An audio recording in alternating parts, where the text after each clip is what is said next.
O que é o tempo?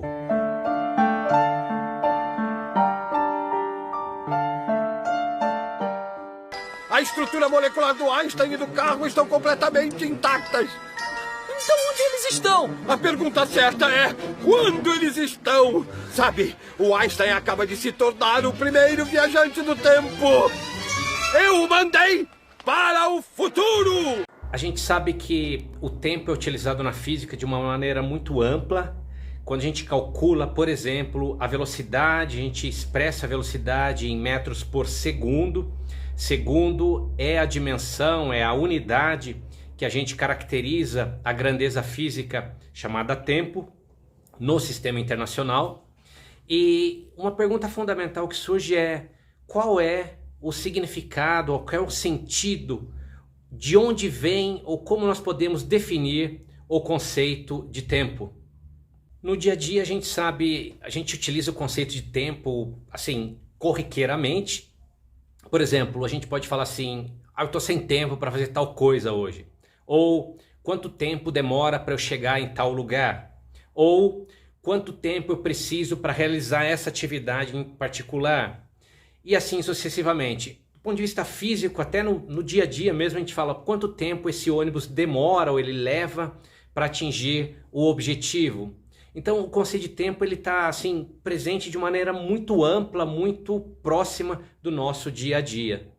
Por exemplo, nas escrituras nós lemos em Eclesiastes: há tempo para todo o propósito debaixo do céu. Quer dizer, o conceito de tempo ele está bem definido também, ele é colocado, ele é trazido aqui para a gente refletir num conceito religioso.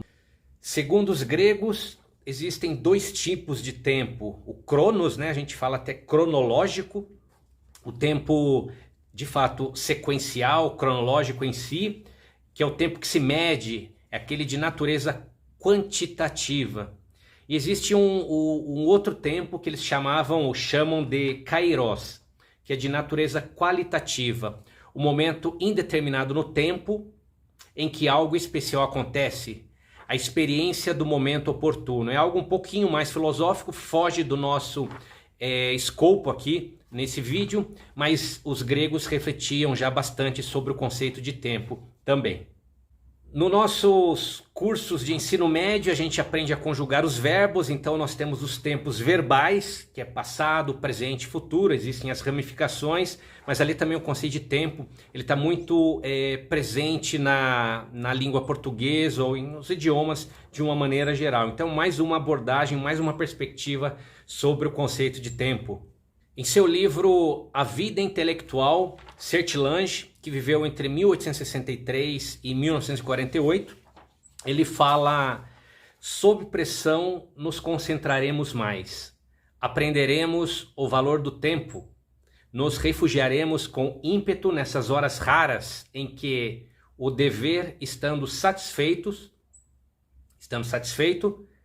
temos encontro com o ideal, em que gozamos de descontração numa ação que escolhemos depois da ação imposta pela áspera existência. Quer dizer, o Sertilange está falando aqui, aparece aqui uma capa do livro dele, ele está falando que sob pressão a gente tem a capacidade de se concentrar melhor e realizar atividades de uma maneira mais efetiva. Quer dizer, a gente aprende a valorizar, né? A gente conhece dentro dessas condições, segundo Sertilange, o valor do tempo. Já o filósofo Domenico De Masi fala bastante na sua obra sobre o chamado ócio criativo. Ele fala assim: aquele que é mestre na arte de viver faz pouca distinção entre o seu trabalho e o tempo livre. Distingue uma coisa da outra com dificuldade.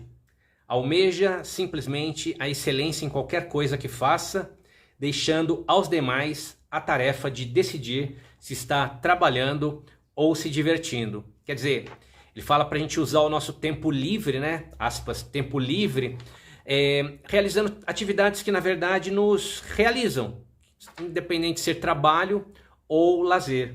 E os outros daí têm a capacidade, ou fica a critério dos outros, de distinguir se nós estamos trabalhando ou realizando um hobby ou em lazer. Então ele coloca aqui a questão do chamado ócio criativo, que está por vezes associado ao conceito de tempo livre, também incorpora aqui uma reflexão sobre o conceito de tempo de uma maneira implícita.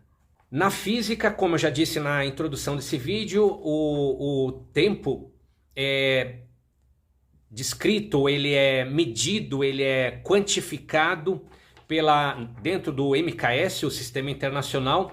A unidade de medida é o segundo, tá? Dentro do Sistema Internacional de Unidades. E ele é definido, uma das formas de definir o segundo é como a duração de 9.692.631.770 períodos de radiação correspondente à transição entre os dois níveis hiperfinos do estado fundamental do átomo de Césio 133.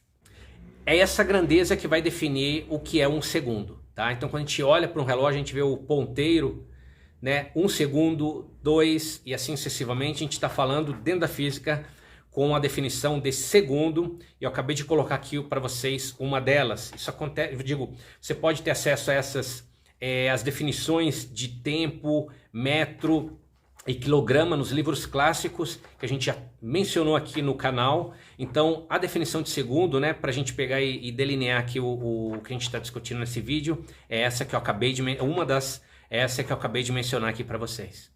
Um outro aspecto agora do tempo dentro da física é que nós temos a chamada seta do tempo. Por exemplo, se você tem uma xícara e ela se quebra, você não consegue fazer com que os cacos da xícara ou de um copo, a gente consiga voltar no tempo e fazer isso daí ser reconstruído, que ele passe a ter a característica original que nós tínhamos antes de quebrar. É por isso que nós falamos que tem uma seta do tempo que está associada ao conceito, ou essa seta do tempo tem associada a ela o conceito de entropia, que tende a aumentar no universo.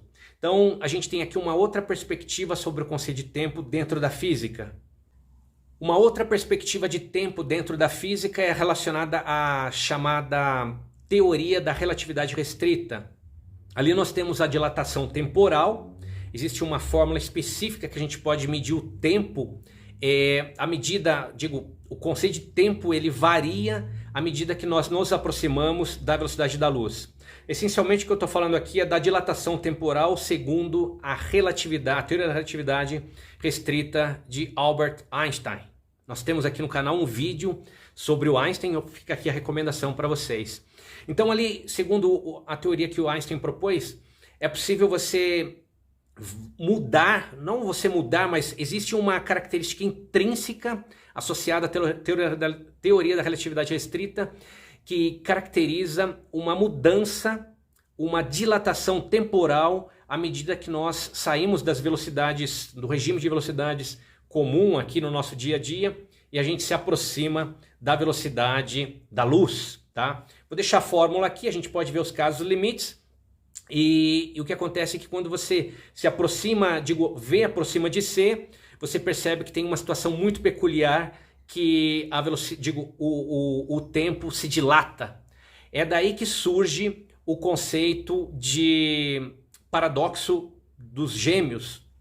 Quer dizer, se uma pessoa, temos dois gêmeos, se um viajar para o espaço com a velocidade da luz, e voltar depois de um ano ou de um certo período à Terra, e você colocar o irmão gêmeo, ao lado do outro irmão que viajou para o espaço, você vai perceber que um envelheceu mais do que o outro, por causa do conceito de dilatação temporal. É um paradoxo dentro da física, mas ele é corroborado, ele está implícito na teoria da relatividade restrita.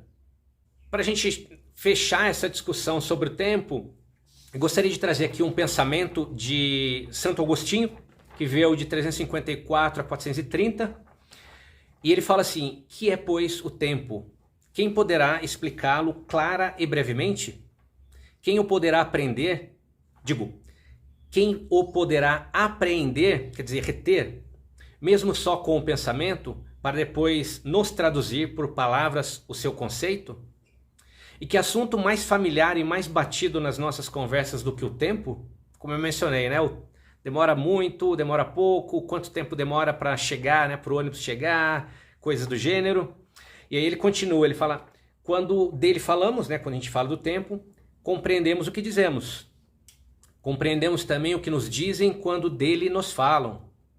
O que é, por conseguinte, o tempo? Se ninguém me perguntar, eu sei.